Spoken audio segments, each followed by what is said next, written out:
মোহাম্মদ আক্তার আমার গফুর ভাইয়ের ছেলে 500 টাকা দান করলো। বাবু তুমি তার দানকে কবুল করে নাও। এই দানের বিনিময় গফুর ভাইয়ের কবরখানাকে জান্নাতের বাগিচায় পরিণত করে দেবেন, আমিন। খলিল রহমান মন্ডল বসা যা ছিল বাগের বোতল বেরি 600 টাকা দান করে গেল। ওহে খোদা দয়াময়, দয়া যে করিয়া পরকালে দিও তারে জান্নাত দেবে, যেমন আমিন।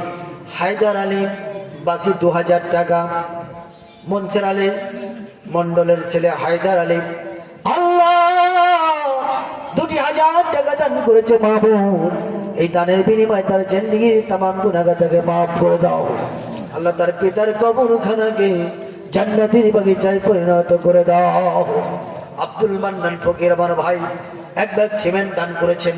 বাবু তুমি তার দানকে কবুল আর মঞ্জুর করে নাও। আমার ভাই সাইফুল ইসলাম এই মসজিদে দীর্ঘদিন যাবত ইমামতের দায়িত্ব পালন করেছেন। বাকি 1000 নগদ 1000 মোট 2000 টাকা। আল্লাহ তুমি তার দানকে কবুল করে নাও। এই দানের বিনিময়ে তার জিন্দেগির तमाम গুনাহকে মাফ করে দাও। নাইব আলী মনির উপর 1000 টাকা দান করলো। মা তুমি তার দানকে কবুল আর মঞ্জুর করে নাও। আমার ভাই নাম বোধহয় শহীদ নাকি সাইদ, সাইদ ভাই বসা যা ছিল আল্লাহ 500 টাকা দান করে গেল।